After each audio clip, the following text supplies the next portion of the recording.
Asked yourself a question that feels too heavy to answer, one that keeps returning no matter how far you run from it? For me, that question was always, how do you survive when the person you needed most is gone? I asked it first when I was barely 13, staring at an empty chair in our kitchen. And though decades have passed, the echo of that question still lives inside me.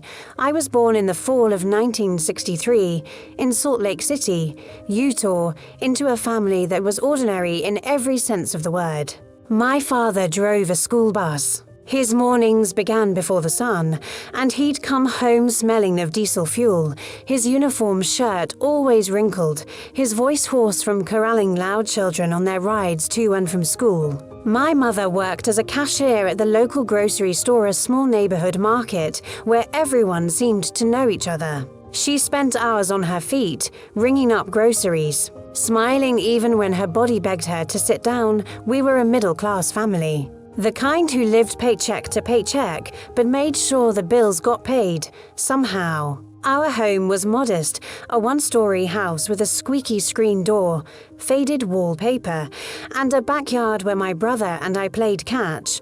The smell of fresh laundry mixed with the faint scent of my mother's perfume always lingered in the air. We didn't have much, but we had enough, and in those early years, that felt like abundance. I remember the streets of Salt Lake in autumn, the sidewalks painted orange and red. Crisp leaves crackling under my shoes on the walk to school. My younger brother, Kyle, would trail behind me, dragging his feet, always complaining about the chill in the morning air. Our house sat in a neighborhood where doors were left unlocked, neighbors waved when they passed, and everyone knew who you were. It was the kind of place where people assumed life was safe, steady, and predictable, but predictability has a way of unraveling when you least expect it. When I was 10, my mother began to cough, a small, nagging cough that she brushed off as a seasonal cold.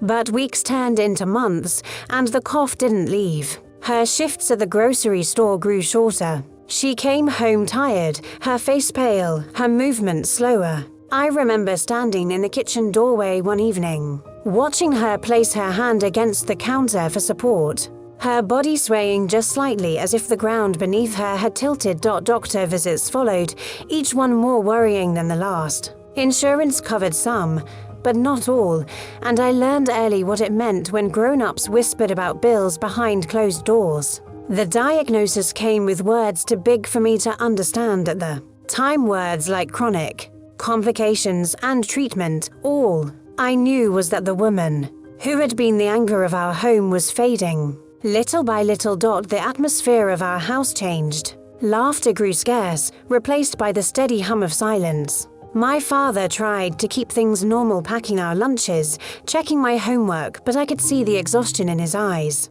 He drove longer shifts, sometimes picking up extra routes just to cover the mounting medical expenses. At night, I would hear him in the living room, the television left on as he sat in darkness, his face buried in his hands. I stepped in where I could. By 11, I was folding laundry, making simple dinners, babysitting Kyle when Dad worked late. I told myself I didn't mind, but deep down, I felt a weight pressing against my chest, a kind of burden that didn't belong to a child but somehow had chosen me. The hardest nights were when I sat beside my mother's bed, listening to her breathing ragged, uneven, every inhale a reminder of what was slipping away. She would smile at me, even in her weakness. "You'll be all right, Amelia," she would whisper, her hand reaching for mine. Her fingers were frail, but her grip was fierce, as if she could will her strength into me. When I was 13, she was gone. Her funeral was small. Family, a few neighbors, and the faint murmur of hymns sung under a gray sky. I remember standing there, numb, as the pastor spoke words about peace and heaven, words that did nothing to fill the cavern opening inside me. My father stood beside me, but he looked like a shadow of himself, his shoulders slumped, his eyes lost somewhere far away. Kyle clutched my hand, his small fingers trembling, and I realized in that moment that childhood had ended for me. I became the glue that held what was left of our family together. Not because I wanted to, but because there was no other choice. My father retreated into work, driving longer and longer hours, sometimes too tired to eat dinner when he came home. Kyle looked to me for answers I didn't have, for comfort I barely knew how to give. At school, I tried to focus, but my mind was always split half on algebra equations, half on whether there was enough food in the fridge for dinner. By 14, I took a part-time job at a diner. The owner was kind, paying me under the table to wash dishes and wipe down counters. I worked evenings and weekends, smelling of grease and coffee, my hands cracked from soap and hot water. Every dollar I earned went toward groceries, school supplies, or the electric bill. I studied late at night. My textbooks spread out on the kitchen table, the dim light of a single bulb straining against the darkness. Sometimes I fell asleep right there, my cheek pressed against an open notebook. Teachers praised my grades, called me determined, resilient. They didn't know that resilience wasn't a choice, it was survival. There were moments when the loneliness pressed so hard it felt like I might break. Walking home from school, I would see groups of girls laughing together, carefree, their lives untouched by the kind of grief that had carved itself into mine. I envied them, but I also felt older, different, as if life had pushed me ahead on a path they couldn't yet see. Yet in the middle of all their weight, something else grew inside me. A kind of fire, small at first, but steady. I learned I could endure. That even when the world stripped away comfort and safety, I could still stand. I didn't know it then, but that strength would become the thread that carried me through the decades ahead. By the time I turned 18, I had lived a lifetime. I applied for college in New York City, fueled by a dream of something bigger than the small-town routines that had defined my childhood.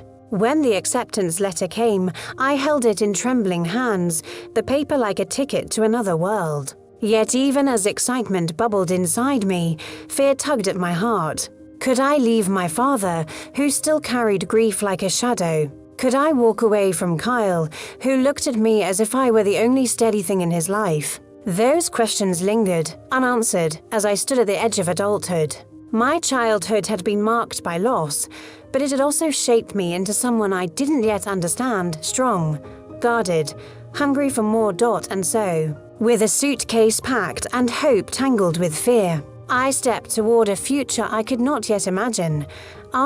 New York City felt like another planet when I first arrived. The noise, the lights, the rush of people who never seemed to stop moving. It was exhilarating and terrifying all at once. I had grown up in a quiet Salt Lake neighborhood where everyone knew my name. Here, I was one face in a sea of millions. At first, the city swallowed me. The subway terrified me, the nights felt too loud, and my dorm room too small to ever feel like home. But in that chaos, something shifted inside me. For the first time, no one knew my past. No one looked at me as the girl who lost her mother too young, or the daughter holding her family together. Here, I could be whoever I wanted to be. Classes were harder than I expected.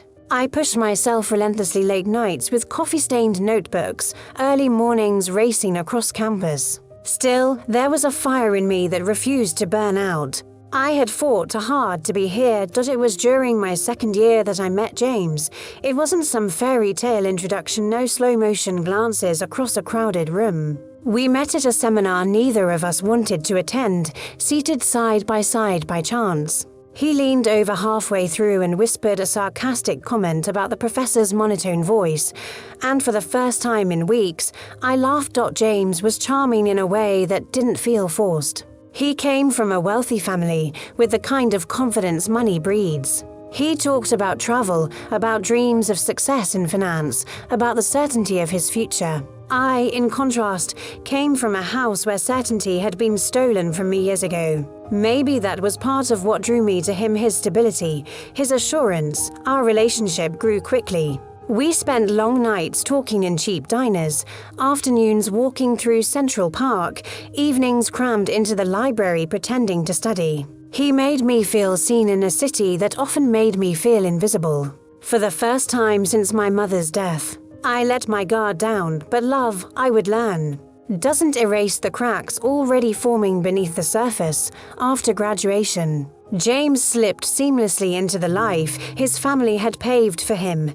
Internships, high-paying jobs, big dreams. I struggled to keep pace, working long hours to pay rent, balancing ambition with survival. The gap between us widened, but I ignored it, telling myself that love could bridge anything.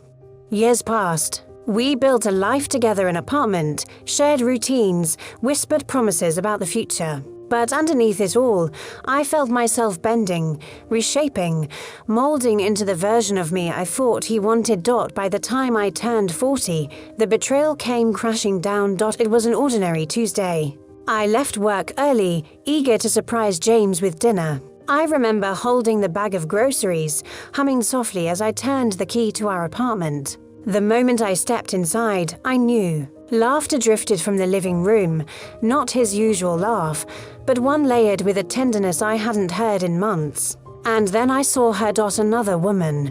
Her smile too familiar, her hand brushing his arm as if it had always belonged there. The floor might as well have crumbled beneath me. I stood frozen, groceries slipping from my hands, apples scattering across the hardwood floor. James's face went pale. He rushed toward me, stammering apologies, excuses, words that meant nothing. But I wasn't listening. I couldn't. The image was seared into me. The man I had trusted, the life I had built, shattered in a single heartbeat. I didn't scream. I didn't cry. I walked out. The days that followed blurred together, sleepless nights, mornings where even breathing felt impossible. Betrayal isn't just the loss of love. It's the loss of the story you thought you were living. At 40, I felt stripped bare, staring at a mirror and seeing a stranger. But here's the part no one tells you. Sometimes you have to break to rebuild. When I walked out of that apartment at 40, I thought I was walking into nothingness. The world outside looked the same, people rushing on sidewalks, taxis honking, the smell of street food wafting from carts, but inside me, everything had collapsed. The first weeks after the betrayal were survival, nothing more. I moved into a small one-bedroom apartment on the quieter side of the city. The place was bare at first, creaky floors, second-hand furniture, the kind of silence that makes you ache. But it was mine. For the first time in years, every object in a room belonged to me alone. No shared memories, no ghosts of broken promises. At night, though, loneliness clawed its way in. I'd lie awake staring at the ceiling, asking myself who I had become. I had spent so long bending myself to fit James's world that I no longer recognized the woman in the mirror. One evening, desperate for some release, I dug through an old box I'd carried since childhood. Inside was my sketchbook, dusty, forgotten. I flipped it open, tracing the lines of drawings I'd made years ago, landscapes from Salt Lake, portraits of my mother's face, sketches of mountains that had once felt like guardians. My hands trembled as I picked up a pencil again. The first lines were shaky, hesitant. But as the strokes filled the page, I felt something I hadn't in months. A flicker of joy. Art became my refuge. Every evening after work, I sat by the window sketching, painting, creating. The city outside blurred into noise while I rediscovered the quiet rhythm of making something with my own hands. But survival is not just about passion. It's also about purpose. I began volunteering at a local community center, tutoring kids who struggled with reading and math. Most came from families like mine, had been hardworking, but stretched thin, living paycheck to paycheck. At first, I doubted myself. What could I give them when my own life felt broken? But then I saw their faces light up when a problem finally made sense, or when they proudly read a full page without stumbling. In those moments, I realized healing doesn't always come from fixing yourself first. Sometimes it comes from helping someone else. Slowly, my two worlds, art and teaching, began to merge. A colleague at the center suggested I display some of my sketches at a small local art fair. I almost laughed at the idea, fear bubbling up. Who would care about my scribbles? But she insisted. So I did. That first fair was humbling. My booth was tiny, my art displayed on borrowed easels, my hands clammy with nerves. For hours, people walked past without stopping. My heart sank, ready to confirm every doubt I had. But then, near the end of the day, a young woman paused. She stared at a charcoal sketch I'd made of mountains disappearing into fog. She didn't say much, just whispered, "This feels like my home," and she bought it. It wasn't about the money. It was about proof that something I created could reach someone else, could mean something beyond me. That single sale cracked open a door inside me. From there, things grew, piece by piece. I began selling more art, both at local fairs and online. I balanced teaching during the day with sketching and painting at night. It wasn't glamorous. It wasn't easy. But it was mine. For the first time, I wasn't bending myself for someone else's dream. I was building my own, and yet healing isn't a straight line. There were nights I still cried quietly, mornings when memories of James resurfaced like unwanted shadows. But with every sketch, every student I helped, every new connection in the art community, the weight lessened. The cracks in me didn't disappear, but I learned to fill them with color. By the time I turned 50, I looked around and realized I had rebuilt not just a life, but a self. I had friends who knew me as Amelia, not someone's partner, not someone's caretaker, but simply me. I had students who hugged me after class, thanking me for believing in them. I had artwork hanging in people's homes, silent reminders that my story lived on in strokes of graphite and paint, and most importantly, I had myself. Years rolled on. The small apartment became a sanctuary, filled with books, plants, and walls lined with art. My father passed quietly in his sleep, and though grief visited again, it felt different this time. I was no longer a child forced to carry weight beyond her years. I was a woman who had learned to shoulder life and keep walking. At 62, I often sit by the window in that same apartment, the city lights flickering against the night. My hands are older now, lined and wrinkled, but still steady when I sketch. Sometimes my grandson sits beside me, his young eyes wide with curiosity. "Grandma," he asks, "how did you get so strong?" I smile, the answer rising like a tide. By breaking. By falling apart. By starting over again and again until I realized strength isn't about never breaking, it's about what you build after you do. That is the legacy I carry. Not perfection, not a fairy tale, but proof that even in the face of betrayal, loss, and years of struggle, a woman can rise, piece by broken piece, and write her own story. And that is what I've done. My story is not of being saved. It is of saving myself.